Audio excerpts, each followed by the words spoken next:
On this week's The Next Interview with our host Doland White, you'll hear Curtis McCullom explain why leadership doesn't start with strategy or authority. It starts with mastering your own mindset. As you listen to this conversation, pay attention to where trust, clarity, or accountability either show up or break down. That's exactly what the Empowerment Blueprint Toolkit helps you assess. It shows you where leadership friction is coming from and gives you a clear path forward. You can grab it in the show notes. Now let's jump in. Welcome to the Next Interview Show podcast. I'm Doland White, and as Liam, the announcer, mentioned, coming through that front door, speaking of coming through the door, I am the host of the podcast, and I am always blessed as part of my journey into empowering 1 million leaders, which is my personal mission, to have amazing guests on today. And today, I have a guest. His name is Curtis McCullom, and Curtis and I are going to chat about some really interesting aspects around leadership, which leadership starts with you. Yes, starts with you. It doesn't start with them. So I want to kind of come back to it, but I'm going to do a little bio, and then we'll get into the conversation. And you are a human potential coach, which I love that description, by the way. Thank you. Because our potential is limitless. And you're founder of Bespoke Human Potential Coaching. And it was interesting when I was looking at your bio. With 35 years of experience in sales, leadership, personal growth, you blend practical strategies, the stuff you learned doing all of that, with NLP, hypnotherapy, mental and emotional release, all with the focus of creating lasting change. And yes, which for leaders, those leaders that show up in that stoic mode, kind of going, I got this, and they don't got this. I love what you're doing there. You also have a framework that you've created that is your framework, which is the L.G.E.T mindset framework. We'll get into that. I'll tease just with the acronym. And it's so cool because I love having a conversation around what you do to help leaders at the deeply personal level. That's so important because that bleeds into professional, and professional is where we go impact other people. So welcome. Glad you're here. You could be doing 1 million other things, man. And you're going to come hang out with me for half hour, more likely 40 minutes. And and we're going to have a great conversation. So thank you for taking time out of your day and what you're doing to come hang out with me. Hey, Dolan, it's my pleasure, man. When my assistant found you guys and said, hey, look at this, do you want to be on this podcast? And I'm like, yeah, it sounds like a great idea. And we had a little conversation even before the tape started to run to kind of get to know each other. And it's like, wow, I can say on air, you're a good guy, man. I can tell. Thank you. Yeah. I'm making my job, right? I mean, and I tell my clients all the time, you can't really BS me because of my job in neurolinguistics and hypnotherapy and all that. I read people. I'm looking at modalities. I'm looking at facial expressions and voice tonality and all those things that creates what really makes people who they are. Yeah. And I know I was coaching a young guy, and he was saying like, oh yeah, my said that you're not doing. I'm like, look, first of all, it's hard to be as Curtis. I'm watching. I'm watching you, man.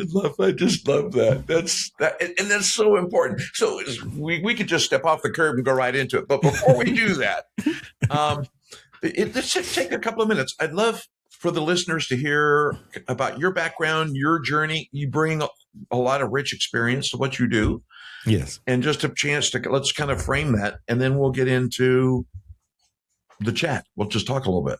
Yeah. I mean, really, my journey started probably almost 35, 40 years ago, as you said in the bio. Mm-hmm. I wanted to be a motivational speaker. At that time, a sales trainer and a motivational speaker. That was the thing. There was no coaches and all this stuff back then. And I studied some of the greats, everything from Tony Robbins to Tom Hopkins to Zig Ziglar to Dennis Waitley, Brian Tracy. I used to have a university on wheels.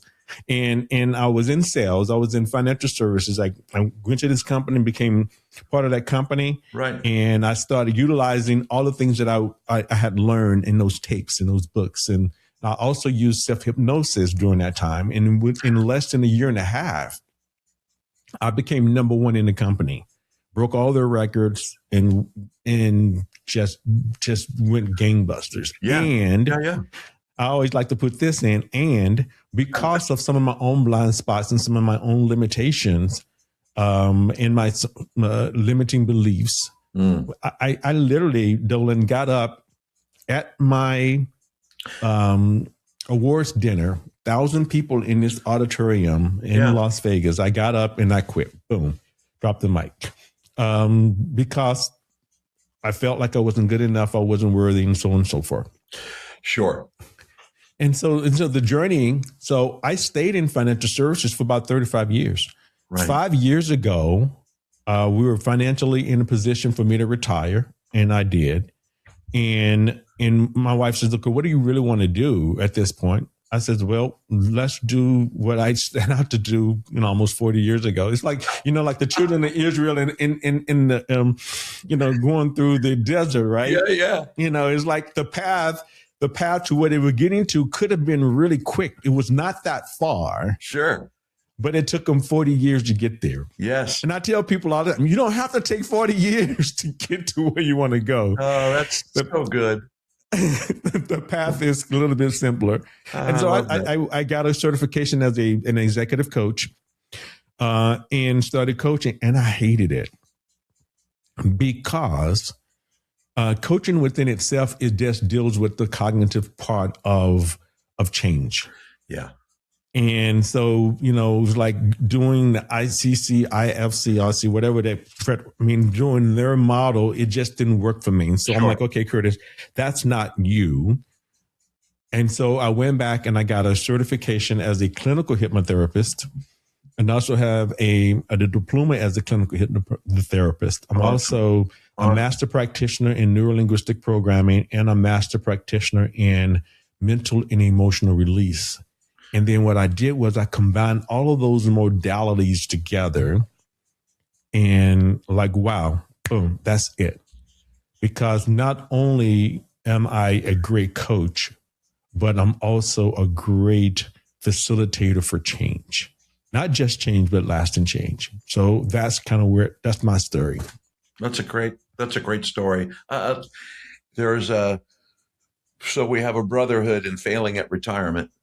You and I, you get to the same thing. We get to the end of retirement and kind of go, so what do I really want to do? What I really want to do. And it's interesting, that we have a younger audience, so probably, so I won't get a lot into retirement. But kids, if you're paying attention, you got to be thinking about retirement. You got to be thinking about that on a bunch of different aspects. But it's interesting because it does take a little bit to kind of ground into what that means. Yes. And not just pick up I call it someone else's methodology. Yeah. And go try to deliver coaching or advice or whatever you want to call it. I always tell my clients there's a difference between advice. Advice is free and you don't have to do it. Coaching is you're going to pay me and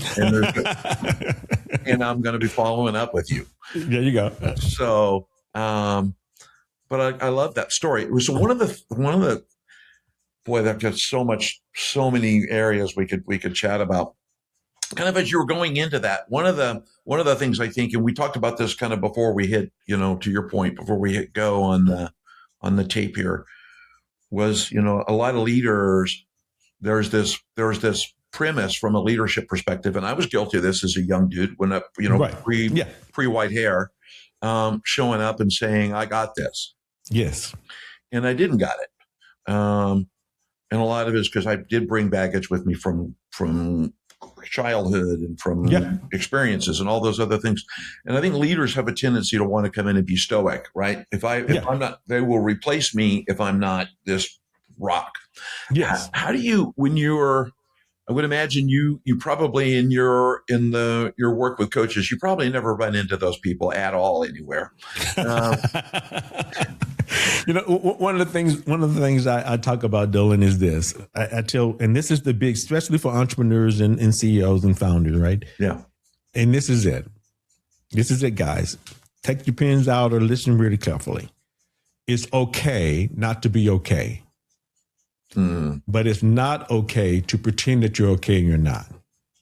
Awesome. You want to say that again? Say that one more time. Leaders, Yes. write this down. Write this down. It's okay not to be okay, but it's not okay to pretend that you're okay and you're not. And the reason for that is because of the fact that when you pretend that you're okay, what you're doing is actually stifling your growth. You're actually pretending and you're holding yourself back from who you truly are. Yeah. Until you actually acknowledge it, just say it out loud sometimes. It immediately starts to release the energy that's around it so that your growth can actually start to formulate.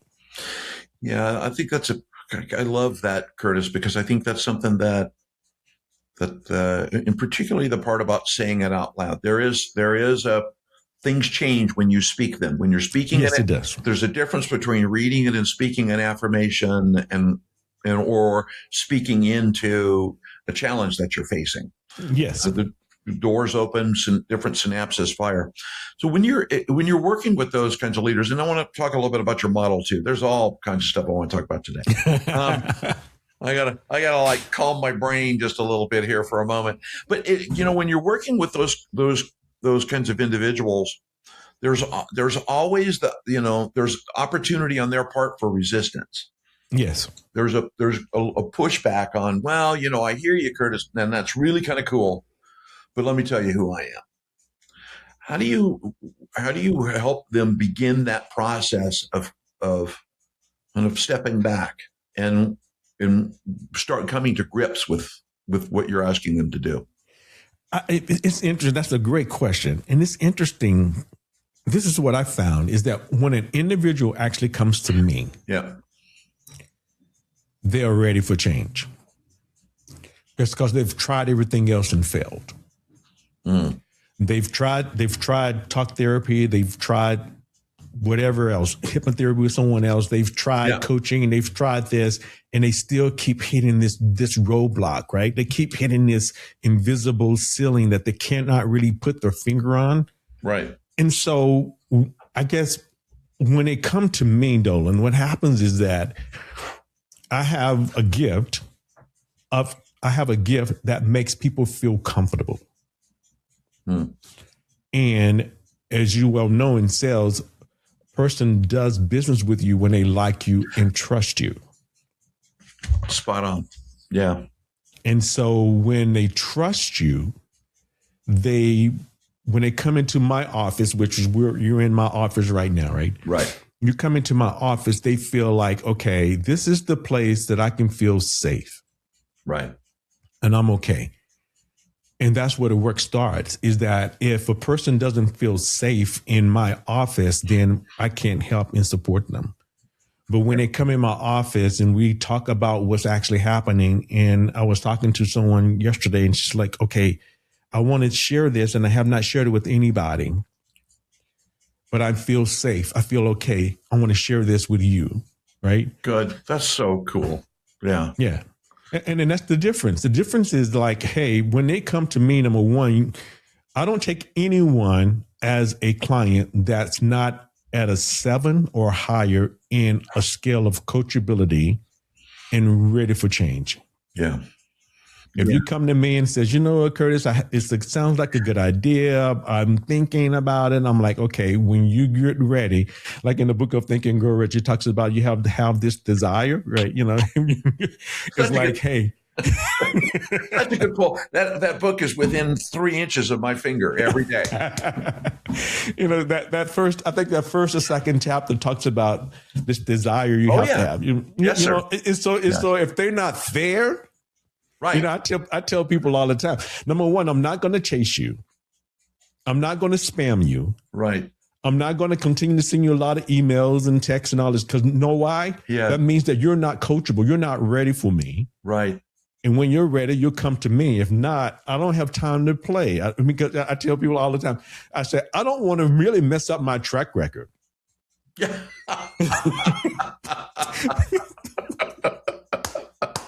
So it's personal for me, though. And it's like, hey, don't come in my office and you're going to mess up my, no, just stay where you are. It's so funny. I love that because it's one of the, this is about you. This is not about me, but one of the things I love when I love talking with folks that are interested, it's one of the things I look for. And it is that willingness, it is the willingness for change. Yes. Because you can't drag them to change. There's no dragging them to change. It's going to be painful and frustrating. Yes. And we've all had that in our careers, and a couple of times where we've tried to drag someone into change, and it just don't work. You can't get there from here. No. So there's a guy out there. His name is Dave Meltzer, and when we're done, I'll send you some stuff on Dave. And he has a similar thing he calls it the 3 no's. Right. And by you get to the 3rd no, and it's kind of like, well, come back when you're ready. Just when you can figure it out, you come teaming. Right. So no, I like that a lot, and I think that's because what you're dealing with is from a point of authenticity. Is you're helping that you've got to have that environment where they're willing to step through the door to change, right? Absolutely. There's a wise man out there. His name is Will Smith. And he has a saying out there called, God put the greatest things in life on the other side of fear. Yeah. Right. And there's that moment of fear about being vulnerable and stepping through that door. Yes. So when as you're working with leaders, I think, and I mentioned this kind of coming in, one of the things I liked about the richness of your work is leadership tends to be spoken of as doing something to and with them. Right. Those other people. I'm going to lead my family. I'm going to lead this church. I'm going to lead this company. I'm going to lead. Right. And there's a bubble around self-leadership. Yes. So maybe this is kind of a good way to kind of maybe step into, which I hadn't planned at this point. Maybe we do a little right turn. Let's talk a little bit about your model, right? The L.G.E.T model. Yes. Because what I got from that really was the little bit that I was able to kind of catch up on and read over the last few days was really, it is that premise around lead you. Yes. Before you lead others. Yeah. I think it's to me, it's like you think about when you get on the airplane, right? Right. And they tell you, if in case of an emergency, this oxygen mask is going to fall. And they don't say, be sure to put it on the other person first before you put it on yourself. Yeah. Right. Yeah. So leadership starts with you. When I was coaching individual the other day, and I'm like, I can't change your surroundings because your environment is your environment. Mm-hmm. What we can change is you. And when you change, your environment will change around you. Right. And that's the whole premise is like, okay, so the premise around what I call a legit mindset of learning, growing, expanding, and transforming is the first part of that is learning who you are. What is it that's actually driving this behavior? Interesting. And also learning how the mind actually works. Yeah. And then we can change it because now we says, okay, now we want to release the baggage. And the only way we can release the baggage is we're growing from that. And so we're growing. The growing is actually now releasing all the things that no longer serve you. Right. And then you expanding. The expansion is now I'm in this moment of clarity. Most of the time, most coaches start with a goal. It says, okay, what you want, right? Yes. Okay, give me what you want. Well, the challenge with that, in my perspective, this is Curtis one-on-one, one-in-one. Yeah. My perspective is that now I'm building a goal on baggage. Right. So even though I can see, sense, and feel it, I might have a greater chance of failing because of the fact that the foundation on which I'm building on is not solid. I'm still feeling like I'm not good enough. I'm not worthy. I'm not this. I'm not that. Whatever that is for you. Sure. So what we do first is we get rid of that stuff. We till the soil. We pull up the weeds. We get all the roots out. So that now we can now come back and plant the right type of seed.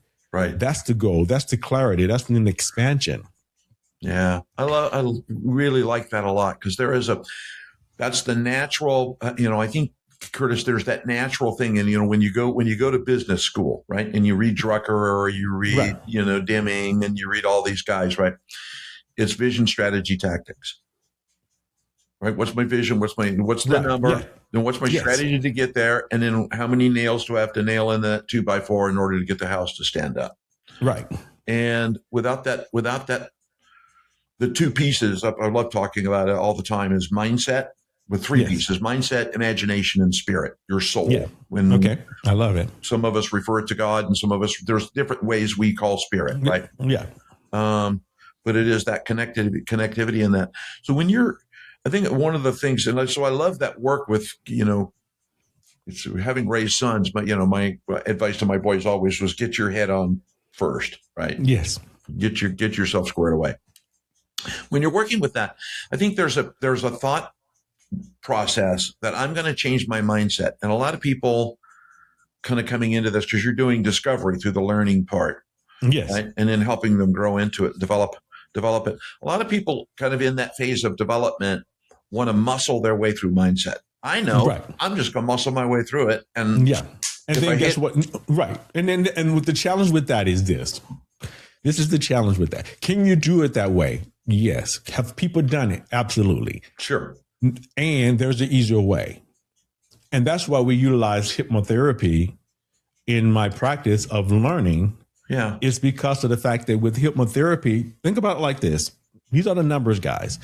On a cognitive level, that gives us about 5% of all of our behavior. Right. That means that's the logic, that's the analysis, that's the willpower, is 5% of our behavior. 95%, according to Dr. Bruce Lipton in the book of Biology of Beliefs, he believes about 95% of all our behavior is on a subconscious level. Yeah. That means this what that means is that if I try to do it by willpower, right, I'm going to push my way through it. And my subconscious beliefs, values, and who I truly am, it says, we go out instead of go, you're not good enough for that. You've never done that before. You remember what your mom told you when you were a child, that you were whatever that is, all this language. So now what we do, instead of starting with the willpower, you're going to need that. Sure. But what we want to do is first we want to change these negative beliefs and these values so that now when you say, I want to, then instead of saying you're not good enough, I'm more than worthy.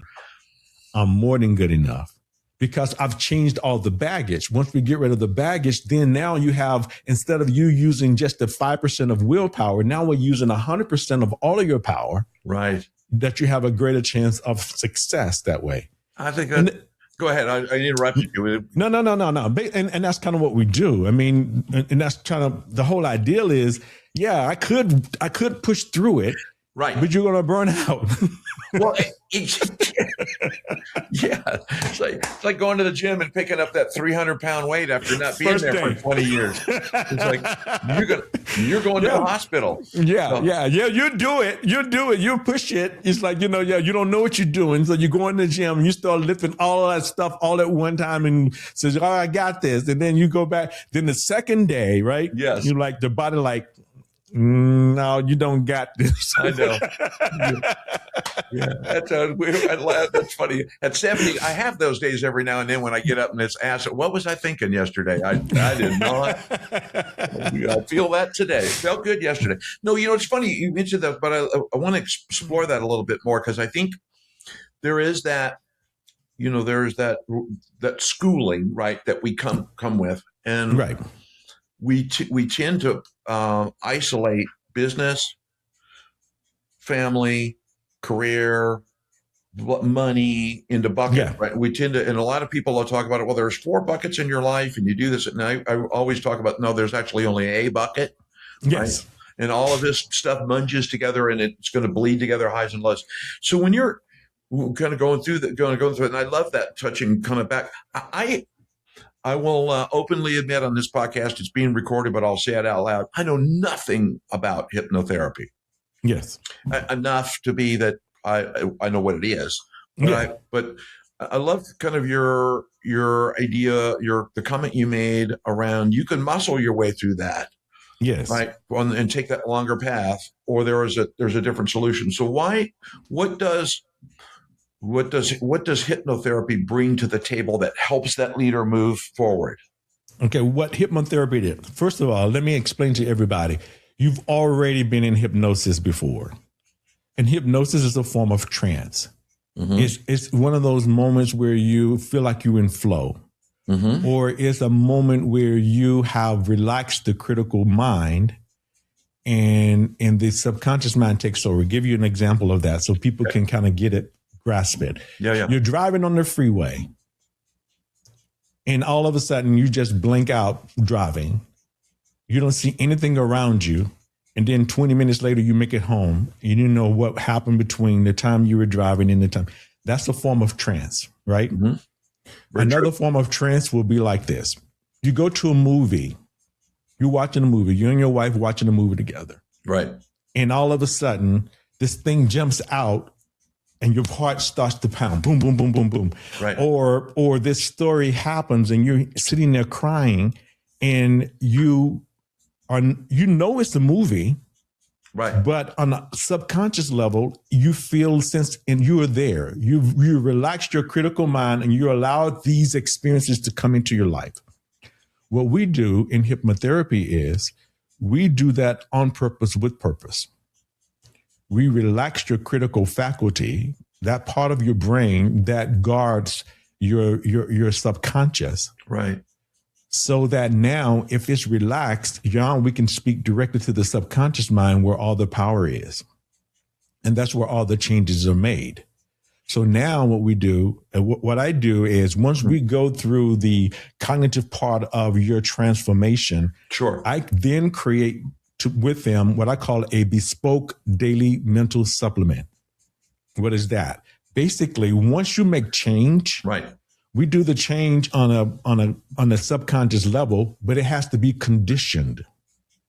And so now, when we figure out you're doing all the right, and I'm just facilitating, right? So you come up with these great affirmations.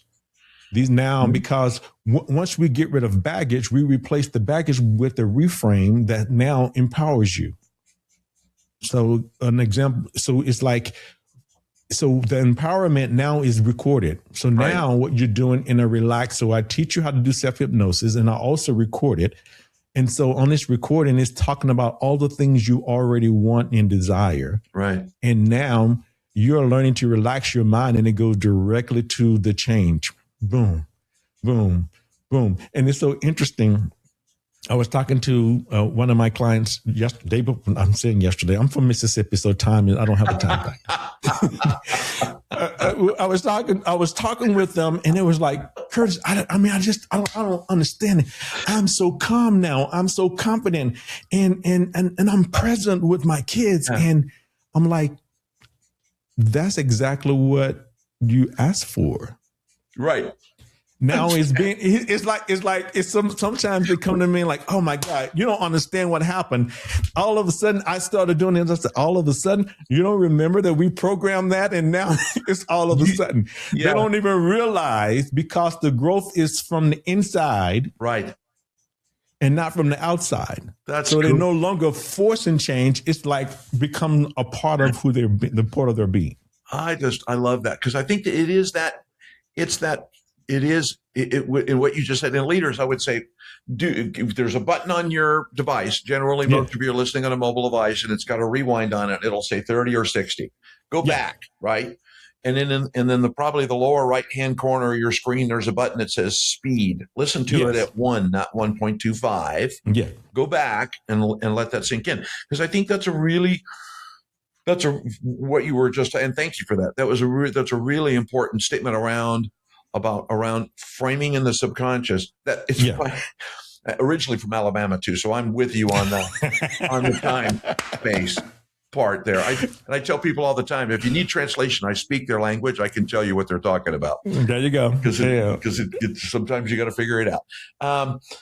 But I love that the idea around it. It is that sudden. It does feel like a sudden acceleration. It does feel like, and actually, it's not. This is what we did, and we were working on it back over here. Right. So when that's going on, I think as people begin to, make those realizations, you've worked with them on kind of helping them from the subconscious perspective and reframing who they are. Yes. Right. And stepping into that and really and releasing those things. I think there's a natural tendency to fall off the wagon is the word that comes to my mind. Okay. Yes. Yeah. So how do they not fall off the wagon when that occurs? I've got mindset. I feel like I'm seeing my kids. My wife actually says, I remember what she told me, which doesn't happen all the time frequently. But how do I stay on track? Basically, and that's part of the conditioning. That's part of the Bespoke Daily Mental Supplement is that now you can stay on track. And the biggest part about it is during our coaching, I'm coaching you on the tools. Gotcha. So basically, you're not. So it's like So give you an example of what I'm talking about. Yeah. During the day, I would tell them like, okay, take a minute or 30 seconds a day, right? Right. And we do self-hypnosis. What self-hypnosis does is you quieten the mind really quickly and think about and feel and sense exactly what you want to change. Right. So now think about it's a trigger and response. Trigger response. Everybody work on strategies. That's how we live, on a strategy. Yeah. So the key to it is when you have a trigger, what the new response is going to be. Mm-hmm. And so to keep you online is when that trigger happens, we're going to now anchor a new response. Yeah. So now the anchor would be, oh, I'm talking with my wife. I'm about to get upset. I feel it coming. Sure. Let me stop. Take a deep breath. I'm okay. And then be present. And that's the new behavior. So every time that happens, now you got a new trigger. The trigger is going to be triggered. Right. The key to it is we have to catch the trigger at the right moment so that now we can change the new behavior. Yeah. So it's like it's in the whole idea. This is the thing, guys. This is what I want to let people understand. The difference is that because we are human, we will never be 100%. Never, ever. I live this stuff. I practice this stuff. I coach this stuff. Right. And my wife tell me all the time, don't do that. Right. Okay. And so this is you have to be real with people. It's so true. Yes. But this is the thing, Doland, is that the difference between what I do and help individuals do is that now you are batting 80%, right? Right. If you are a professional baseball player and you're batting 300, you make millions of dollars. Millions. Yes. You're at the top tier. Right. In life, if we can get you to 80%. Yes. Yeah. And I think that's Curtis, that's so important because there is that desire, right? And I'm a leader, right? I'm this person. There is that desire to be perceived as it comes in that container of I got this. I am perceived as perfect. Yeah. Right. And when I was CEO, was very successful marketing team, company, just because of the people. I would tell my team all the time, look, what you're hoping for as your CEO is that I'm a good guesser. And that half of my guesses work and half of those guesses pan out. And in the meantime, and we're going to do all this together. And let's set our minds together that I'm just not going to create stuff and say, hey, let's go down the road. I'm going to help guide that, but we'll do this together. And to approach it in an imperfect manner and accept imperfection. Yeah. I think it's a bitter pill for a lot. There's a feeling of, well, if I tell people I'm not perfect and I don't know this, something punitive is going to happen. No, that's interesting because what usually happens, people are looking for authenticity these days. Yeah. And they're looking for the authentic leader. Right. And going back to what I said before, it's okay not to be okay. Right. And people can appreciate that because they think that you're human. It's like, okay, but this is the thing. When you have the tools, the difference is this, right? If I got the tools to make the changes, then I can make the changes much quicker. Right. When something happens, I can get back on track. I'm not going to go. It's like my dad. I was born and raised in Mississippi. I was saying, and my dad was a fire and brimstone preacher, and so every Sunday and every Wednesday we went to hell. I mean, just go. You go. Not to get specific, but I got to ask, Baptist? No, I was the Church of Christ. Okay, got which, it. Which really. That's another story for another day. But this is the deal with that, and this is one thing he used to say in his messages. He says it's okay to go into the valley, but just don't pitch a tent. Oh, that is so good. Meaning that because of life, because of the vicissitudes of life, right? The life never is just a straight path. It's not a straight path. Yeah. And so it's okay for some days, Doland, to say, listen to what I'm saying now. I feel afraid. Yeah. Not I am afraid. I'm not, that's not my identity. I have a feeling right now of being afraid. I have a feeling of sadness. We lost our son 5 years ago, next month. And every once in a while, we feel sad because of the loss. And guess what? It's okay. It's like sometimes people try to suppress feelings and emotions and like, back in the day, I'm going to say this. Let me say this. Back in the day when motivational speaking, motivational guys used to say, you know what? You look outside and it's raining outside, think sunshine. Well, hell, it's not sunshine. It's raining. And it's okay. This is the thing. This is what I told my client. It was so funny. He regurgitated back to me. This is my little metaphor. Sure. If it's raining outside, it's okay. And I need to get from point A to point B. This is the couple of things I need to do. I can either put on my raincoat, put on my galoshes, put on my umbrella to get to point A to point B. Right. I might feel whimsical today and says, you know what? I want to get wet. I want to have fun. I'm just going to go out in the rain. Or the other choice I have is it's raining outside, so I'm still going to be productive, but I'm not going out in the rain. I'm going to stay inside. Yeah. And it's okay because it is raining. Right. Sometimes people try to pretend that it's not raining. Right. And it's storming. Yeah. Yeah. And you can, and if you pretending that it's not that, you can't really deal with it. Right. It's okay if it's raining. Now I can make choices. I'm empowered because I know how to handle whatever comes my way. Yeah, that's so powerful, Curtis. That's just, yeah. And I remember those speakers. And yes, I grew up in the church. We were all going to hell too. So we were going with you one way. That's why I mentioned Baptist, because that's where I grew up. Yeah. You're going I still got blisters from the heat from hell. We were going.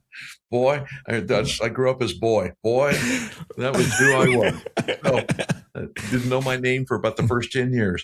But it's interesting though, because I think that aspect of it's okay. Yeah. Right. And I think is critically important. So leaders, as your boy, I'll tell you, rewind this a bunch of times and go listen to what Curtis is talking about. As from a leadership perspective in developing true, authentic trust with your teams, right? We're talking about fixing you. Right. In the business world, there's other things you got to fix. You can't get to those things until you fix you. But the key to that is then building an authentic self. That authentic self deals with those vulnerable moments. Yes. How you handle them and how you communicate those vulnerable moments is a different thing. So which, as you were talking about it, one of the things I'm curious about, Curtis, so as a leader or a person, right? They don't all have to be leaders to do this. Well, everybody's a leader. Yeah. You got no choice. You're leading something, whether you want to or not. And as specifically as your client called and said, hey, by the way, I'm more present. My wife loves me. I'm doing stuff with my kids and all that kind of stuff.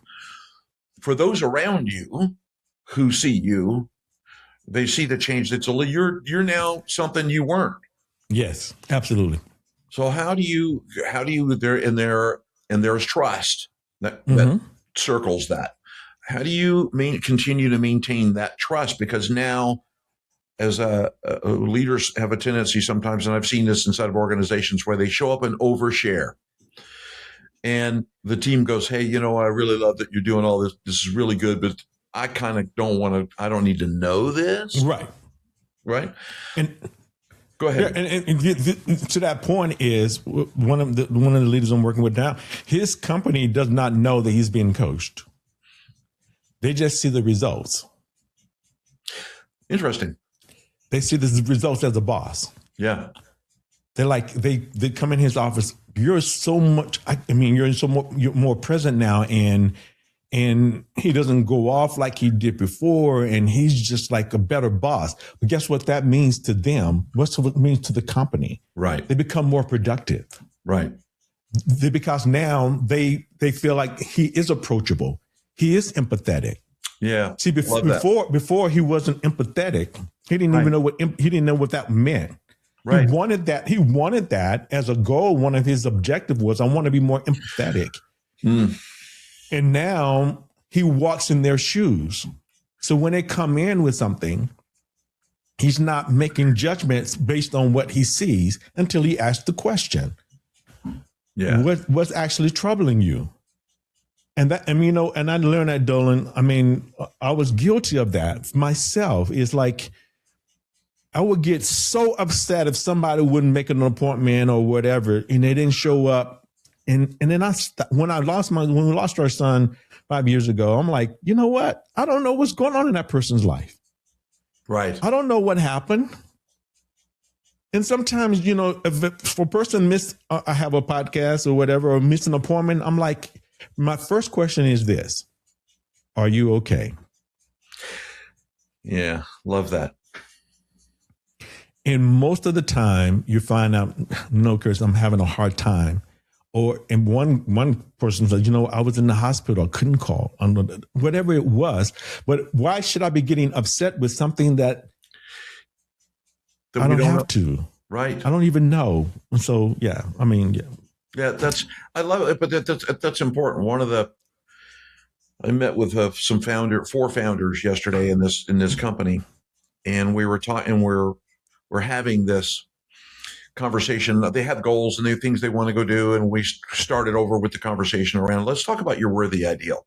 It's about why you do this. Yeah. Why does what you do matter, and what does it bring? And by the way, what does it get to other people? Let's start there, because they had no idea. Right. I have 4 different answers, which I thoroughly loved. And one of the things that we were talking about in that conversation is, when we hit those moments of lack of clarity, we make up our own story. Okay. Because we're filling a gap. Yes. When I want to make up a story, well, that person didn't show up because they saw something in that one episode that I did on my podcast. I didn't pronounce that guest's name right, and they thought, well, I'm never going to get on that guy's podcast again. And he looks old. Right. I'm looking for a younger guy, and he didn't wear a tie, and 1,000 other things, and you can stew in all of that. Yes. And so one of the things I like about the work that you're doing, in particularly around triggering, and you were talking about leaders, go back and listen to the trigger section. It'll be in the minutes of the show notes. Is changing that action. Yes. So that you're going to get triggered. So change what you do with that trigger. Create a new habit, I guess, is a short way around that. Yeah, basically, because the trigger is the trigger, right? Yeah. And in the book, I think The Habit Loop, he talks about, once the trigger is triggered, you're gonna have to finish the process. Boom, boom, boom, boom, boom, boom, boom, boom. So the key to it is, and a lot of times people try to the trigger's already triggered, and they're in the process, and they're trying to change a portion of the process. And they can't, because of the fact that the trigger is still there, and the trigger is going to have a response. So one of the things we try to do, what we do is we understand the trigger, we basically put a different meaning on the trigger. So when the trigger is fired, now instead of this coming, the new behavior is going to kind of go. And then we all work on strategies. And I was talking to my client yesterday about that. And he's like, Yes. he's like, wow. I mean, I understand now. Yeah. Yeah. I think that's why there's so much more we could talk about. I warned you, we're going to get to a point where there's no elegant way out. We're past now where we got to look for an inelegant way to end this conversation. But I think maybe one other topic I'd like to kind of just get into a little bit. And, just on a personal thing for me, one of the things that has always been in my career is the framework for anything that you do in your careers hangs on trust. Yes. Because if you don't have trust, you got nothing. You're building on sand, and sooner or later your house is going to fall. Absolutely. So as you're working with your clients, I guess maybe two aspects, which is, and you talked a little bit about this, but maybe a little bit more around establishing trust and then maintaining trust. Because the first component is trust in yourself. And I love, which is critically important with what you're doing with your clients. So just maybe take a moment or two advice with leaders around establishing authentic trust. And in that safe place where people can have that conversation without worrying about punitive actions and being able to do that. So any insights or well, I think a person truly begins to trust leaders when they have been a little bit vulnerable to their group. I'm not saying oversharing. I mean, you don't have to overshare, but sure. It's almost like you're human. And it's almost like too, I think they sense that the leader hears them. Authentically hearing them. Most of the time, people get into a meeting or something and they're trying to tell the boss something and the boss is like not present. Yeah. They're thinking about something else instead of just focusing on whatever is happening right in front of them right here, right now. Right. And that starts to trust, meaning like, okay, I can go to him and he's going to hear me. Yeah. And it's not that, you're regurgitating back what they said. I know, truly hear them. Yeah. Just read it back to them. Oh, you said this. No. This is the thing too. I think a lot of leaders need to take this is ask another question. This is important. When a person tells you or sharing something with you, do not assume you understand what they're saying. Let me give you an example of that. I would love that. An example of that would be if we were in one of my highest values, when I have my values and my personal values, my highest values is love. Right? If I say, Doland, my highest value as a human potential coach is love. Right. You're going to have a definition or a picture that comes in your head, an internal representation of what that love means to you. Yep. And it will be off. Oh, yeah. So the question you have to ask is, Curtis, what does that mean to you? Yes. Then I would say connection means to me is connecting from the heart. Meaning to have this meaningful relationship so that we are truly communicating, we are communing with each other. Yeah. That's what that means to me. Now, when I say love, you know exactly what I mean. Yeah. But if I just said a term or a label, you mentioned something earlier about label. You said, well, some people call God this, some people call this. We all have labels for this power that we feel like that's present, right? Yeah. Everybody has a different label. And sometimes we get so hung up, especially when I was growing up in the church, we got so hung up. If they didn't say it exactly like I said it, it's wrong. No, the meaning was the same. They just had a different label for it. Yes. Yes. So as leaders, I would suggest to them, this is the one thing they could take away from this, is ask one more question. What does that mean to you? Yeah. because now you're going to find out what it means to them, because you'll be totally, normally we're wrong, because this is the whole idea. It's our perception of the world. Right. I mean, people don't get it. We have over 2 million bits of information coming to us every second, and we can only process 144 bits of that information. Yes. You mean to tell me out of your 2 million bits and my 2 million bits, we're going to pick out the same 144 bits? No, not likely. No, chances are slim to none. Slim to none. So that's why it's so important for me to ask you one more question. I have to ask you the question: what does that mean to you? Yeah, that's so powerful. That's such a powerful thing, and there's another podcast in here. We could just pick up there and go another hour just on that, Curtis. Pick up on that, go another hour. Leaders, I would go back again and listen to that, because there is that propensity as a leader in your mind while that person's, you want to move on. Yeah. Right. A lot of times you're thinking to yourself, get to the point. Yeah. Get to the point. And your statement's going to be, I understand. And you don't understand. No, you don't. You may say that, you don't. And you may slightly feel confident that you do. You don't. And they know you don't. Right. So I love that tip with ask one more question. That's so powerful. I'll try that on my wife later, see how that works out. Well, you do, because she's going to say, sweetie, I love you. And you're going to be like, oh, I love you too. Yes. If you ask her, sweetie, what does it mean to you? What does it mean to you for me to love you? And she's going to say, well, when you take out the trash, you're going to be like, what? Yeah, exactly. It's not when we kissing and hugging. No, that's a byproduct of you taking out the trash. That makes me want to do that.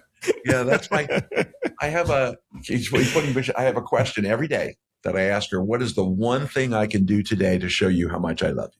I love it. What's the one thing I can do? And that's for 40 years. My key still works in the front door. So as long as that's going, I'm good. There you go. So we're gonna pronounce the unelegant ending to the podcast here, but I have really enjoyed this conversation. Really enjoyed meeting you and in the content that you shared. So, we come in with gratitude. I go out with gratitude. Yes, sir. I want to tell you, first of all, thank you for your willingness to be able to share the stories and talk about lessons and do it in such an empowering way that the listeners to the podcast can take these things away and go practice these things. Right. Listeners, I will encourage you, don't try to do this by yourself. Reach out to Curtis. And whether you engage with Curtis or not everybody's for everybody, but reach out to Curtis and learn and have that conversation. I would encourage that. We can't do things. There's an arsenal of experts that we need to keep in our life that help us do different things. What I do is entirely different than what Curtis does. Reach out to Curtis, have that conversation. If we're not square, and trust me, very few of us are. I'm not. I have my moments, contrary to, and this is being recorded. I'll admit that. But do reach out to Curtis. All his contact information will be in the show notes and learn about, and it's also on the screen. Learn about what it means for Bespoke Human Potential Coaching. And I love that title. I just love that. Love that. So thank you for being here, my friend. Oh man, it's been a pleasure. There's a lot of podcasts I go on, and I'm telling you, yours was one of the top. Because you know why? Because we're just talking, we're just conversating, and that's my style. I mean, we can go on, like you said, we can go on and on because we're just talking as friends. We just we're just sitting down. We know we both having our coffee and some water there. We can just we can keep going and going. But I appreciate it. Yes, I do. I appreciate it, man. And this has been one of my favorites, and it's really been meaningful to me. Thank you. Just to be here, because you allowed me to share that. Most people don't allow me to really get into what I do or just life, period. And that's what it's all about. Like you said before, I might not be your cup of tea, and that's okay. And even if you call and says, hey, let's have that 30-minute call, you will walk away with something. You'll walk away with some type of roadmap on your next steps. And that's what it's all about. I mean, if you work with me or not, just reach out and we can at least have a conversation. Yeah. Leaders, I encourage you to do that. All right. So let's wrap up the podcast. So there's two things, leaders, that I always ask for inside of the body at the end of the podcast. The very first thing is when you're in the episode, whatever platform you're on, give the podcast a no, like, share, or follow. It has nothing to do with vanity numbers. It has to do with how the algorithms around podcasts work. And it means that the podcast is elevated and it becomes visible. And it becomes visible for the sake of the question why I ask you to do that, which is we're all on the hook to help each other be better leaders. We lead our family, we lead our friends, we lead our jobs, we impact the world in what we do. So if you know a leader today that can learn from what Curtis talked about, share this podcast with someone and tell them, you got to just trust me, listen to it. And if you don't get what I thought you're going to get out of it, I'll buy you a coffee. And by the way, if you end up buying coffee for someone, let me know and I'll pay for the coffee. And do that. We're all on the hook to grow. My mission is to empower 1 million leaders. And that's at my age, that's a short order. So I'm trying to get that done like this year. There you go. So on that note, thanks everybody for listening to the podcast. I'm Doland White. I'm the host. This is the Next Interview Show podcast. We'll be back next Tuesday at 6 a.m. Pacific with another episode that's released. And thanks for being here. And I'll see everybody again soon. Thanks. Thanks for listening to this week's The Next Interview Show podcast. Be sure to subscribe to the podcast and then take time to turn what you heard here into action.